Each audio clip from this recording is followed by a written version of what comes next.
এই যে ভাই এরা দেখেন অনেকদিন পর আমরা গ্রামে ঘুরতে আসলাম, সেখানে দেখলাম একটা মাটির মসজিদ, কি সুন্দর দেখতেছেন ভাই। এরা এখনো পর্যন্ত একটা ভালো একটা মসজিদ নির্মাণ করতে পারে না। এখানে ওরা নামাজ পড়ে ভাই, এখানে দেখেন।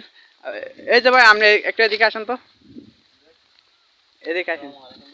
ওয়ালাইকুম আসসালাম ভাই। ভাই আপনি কি এখানে লোক? আচ্ছা ভাই, মসজিদ এই যে মসজিদ একটা দেখতে পাচ্ছেন, এটা কতদিন ধরে এখানে আছে?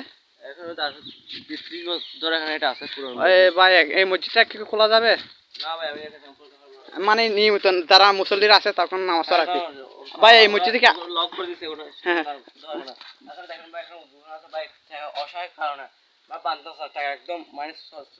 অসহায়ের কারণে এরা মসজিদটা বানতে পারছে না, এখানে নিম্ন লোক সবাই। ভাই এখানে দেখেন সামান্য টপটা পর্যন্ত লাগাতে পারে না ভাই, এখানে কি যে অসহায়ের মধ্যে আছে ভাই।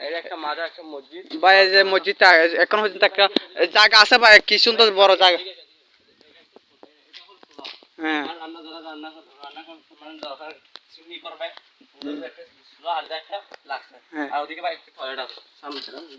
এই যে ভাই মসজিদের জন্য কিন্তু কিন্তু কত বড় জায়গা দেখেন, কিন্তু ওরা মসজিদটা নির্মাণ করতে পারছে টাকার অভাবে। এখানে ভাই সব অসহায় মানুষ। এই যে দেখেন বাথরুম, এটা হচ্ছে মসজিদ।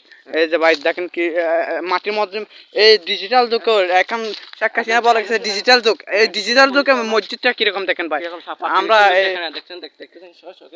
এই যে ভাই দেখেন কি আমরা গ্রামে ঘুরতে আসলাম, হঠাৎ দেখলাম একটা মাটির যে মসজিদ এখনো রয়ে গেছে, কি সুন্দর ঐতিহ্য বা, কিন্তু দুঃখের বিষয় হচ্ছে এখনো মাটির মসজিদ।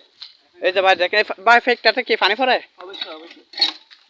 হ্যাঁ ভাই পানি, এখানে মানুষরা উজু করে, এখানে আশেপাশে হ্যাঁ ভাই এখানে ভাই আশেপাশে কোনো ঘর বাড়ি নাই, যারা মানে কি না ভাই আমি থেকে তো যারা ভাই হঠাৎ নিয়ে আসে ভাই রাস্তা দিয়ে যায়, যারা মসজিদ নামাজ না, এখানে মহিলা সহ সবাই নামাজ পড়ানোর ব্যবস্থা আছে। কিন্তু দুঃখের বিষয় ভাই এখানে আপনাদেরকে মসজিদের মধ্যে ঢুকে দেখাতে হচ্ছে না, এখানে লক আছে সেজন্য ভাই। পরবর্তী ভিডিও দেখতে চাইলে এই ভিডিওতে লাইক কমেন্ট সাবস্ক্রাইব করবেন।